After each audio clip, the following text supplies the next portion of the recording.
Hello everybody. Today we're talking about doing what you love. Those that are the most successful and the most happy are those that have the good fortune and luck to do what they love. And through that endeavor, they've had a chance to share their unique talents and abilities with the world. Walt Disney is one such individual. Walt Disney was, by nearly any standard, one of the most celebrated men of his time. He received nearly 1,000 honors and awards, including 48 Academy Awards and numerous Emmys. He started the Walt Disney Company, which includes the movie studios and theme parks and even a university. At his death, he was one of the wealthiest men in the country. With all this success, he was a modest man, always claiming that his success was really just about a mouse, and that would be Mickey Mouse.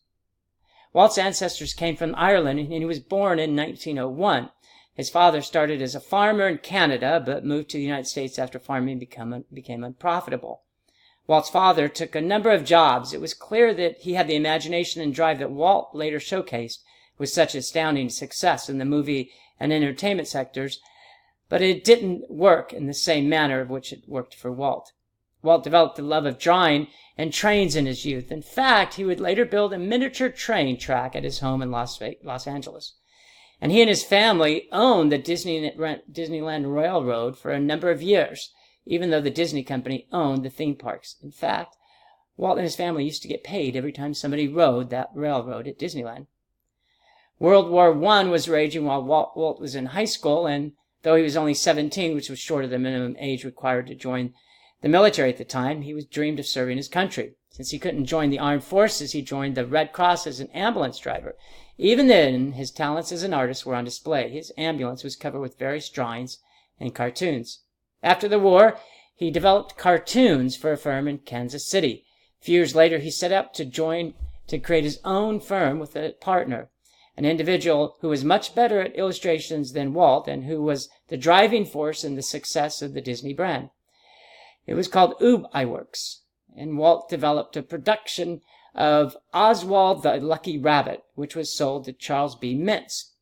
When Walt went to negotiate a higher fee for his work, Mintz replied that he was actually going to reduce the fee he paid Disney and would start his own animation studio if Disney wouldn't lower his price.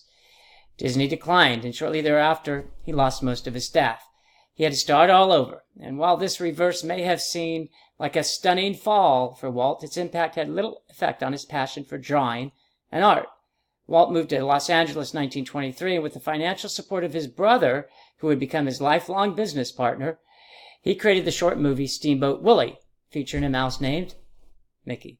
With the success of this movie, Walt invested his profits to buy the best equipment and enlist a unique talent. He soon developed a reputation for quality in nearly any project he was associated with. In 1940, Walt began construction on his studio. In short order, he employed nearly 1,000 artists and animators dedicated to creating the type of family entertainment that he believed best represented his values. But then the country plunged into World War II, and most of Walt's workforce was dedicated to producing films for the military, including some health-related films that are still being shown in parts of the country. The few years before and after World War II were some of the most productive for Walt. He believed in family-oriented entertainment and that it should best represent the United States, so he developed and produced movies such as Fantasia and Snow White. These films were consistent with his beliefs in hope, optimism, and hard work. Thankfully, Walt had a near total absence of fear, having learned that failure was only a consequence of daring mighty things. He believed that someone who has never failed has never dared to do anything great. Great adventures were soon to come. He created the Disney television show, mainly to generate revenue so that he could build his dream project, which was Disneyland. Walt also wanted kids. He loved the sense of honesty, goodness, and wonderment that children possessed. He and his wife Lillian, who once worked for Walt when the business was started, had 2 children. Walt wanted to take his children to safe and clean parks that the entire family could enjoy. And even then, there were few parks like that. He visited Children's Fairyland in Oakland, California, and the Tivoli Gardens in Copenhagen, Denmark, and wanted to replicate their success on a grander scale. Walt believed an amusement park dedicated to family entertainment would not only be a viable business, but it would strengthen families and communities, even create a better America. But the park, when it opened in 1955, was not an immediate success. In fact, opening day became known as Black Sunday. Fake invitations were sent, causing the park to fill to capacity. And there were not enough drinking fountains for the masses. Ronald Reagan was there to open the park officially, though in a few short years it was an unqualified success. Today, the Walt Disney Company owns vacation resorts, 11 theme parks, including Paris and Tokyo, dozens of hotels, 10 motion picture studios, cable television channels, the ABC and ESPN television networks, Broadway shows, and cruise ships. Of all his accomplishments, though, Walt was most proud of just a few. Firstly, he was proud of his wife Lillian and their 2 children. He was never one to socialize with the Hollywood set. Often after work, he read to his daughters and played with trains at their LA home. Second, he was proud that he never deviated from his goal of developing and producing family-friendly entertainment. Even when he could have made more money in other ventures, he remained true to his calling. Finally, he was proud of creating the California Institute of the Arts, CalArts, a college that he founded in 1961 to provide artists with a place to pursue their passions. 1/4 of Walt Disney's estate went to fund that college, and he also donated a considerable amount of land for the college to operate on. Today, it remains one of the premier colleges for art and music.